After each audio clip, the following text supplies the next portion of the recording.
সারা দেশে বয়ে যাওয়া তাপপ্রবাহের তীব্রতা অব্যাহত থাকবে চলতি মাস জুড়ে। তৃতীয় দফায় আবারও 3 দিনের হিট অ্যালার্ট জারি করেছে আবহাওয়া অফিস। তীব্র গরমে অতিষ্ঠ হয়ে উঠেছে শ্রমজীবী মানুষ। তীব্র গরমে জনজীবনে নেমে এসেছে চরম দুর্ভোগ। ইসমাইল সর্দারের প্রতিবেদন। আকাশে নেই কালো মেঘের দেখা, বাতাসে আর্দ্রতা ও প্রখর রোদ থেকে অনুভূত হচ্ছে তীব্র গরম, আর এতেই নাকাল নগরবাসী।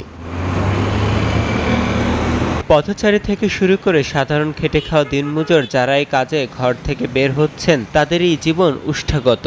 তারপরও জীবিকার তাগিদে বাধ্য হয়ে প্রচণ্ড তাপদাহে কাজে যেতে হচ্ছে তাদের। না, একটু পানি করে দিলে ভালো হয়, সুবিধা হয়, কারণ সবাই মনে করেন যে রিক্সা একটা দুইটা খেত মারলে পানি না খাইলে আর আমরা চলতে পারতেছি না। ভয়াবহ অবস্থা। আমরা তো মনে করে কোথাও থাকতে পারি না, তো গাছপালা নাই। গাছ নাই, এখন গাছ যদি বেশি এদিকে রাস্তার মধ্যে গাছ থাকতো তাহলে মানুষ হয়তো চায় নিচে বসতে পারতো। বসার তো জায়গা নেই কোনো, এই যে কত কষ্ট করতে আছি। কষ্ট করি, কষ্ট করে আমার মাইনে হয় না। আমরা অনেক গরম, তাই শরবত খাইতে চাইতেছে আর কি, বাচ্চাগুলা শরবত খাওয়াইতেছি। গরমের ক্লান্তিটা অনেক। তাপদাহ নিয়ে আবহাওয়া অধিদপ্তরের কাছে নেই কোনো খুশির বার্তা। পুরো মাস জুড়ে চলবে এটি। তবে সিলেট বিভাগে বৃষ্টির সম্ভাবনা রয়েছে বলে জানিয়েছেন আবহাওয়াবিদ। অস্বাভাবিকতা যেটা অ্যাবনর্মাল যে বিষয়টা, সেটা দীর্ঘমেয়াদী তাপপ্রবাহটা, এটা আমরা দেখছি এই মাস জুড়ে তাপপ্রবাহটা আছে, এটা অস্বাভাবিক।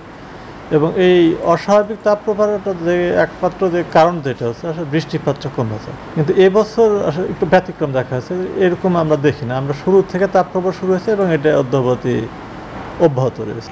তৃতীয় দফায় আগামী 3 দিন অতি তাপপ্রবাহ বয়ে যাবে বলে সতর্ক বার্তা দিয়েছে আবহাওয়া অধিদপ্তর। ইসমাইল সর্দার, এসিটিভি, ঢাকা। ওয়ালটন ফ্রিজ কিনে অনেকের মতো আপনিও হয়ে যেতে পারেন মিলেনিয়াল। সেরা পণ্যের সেরা অফার।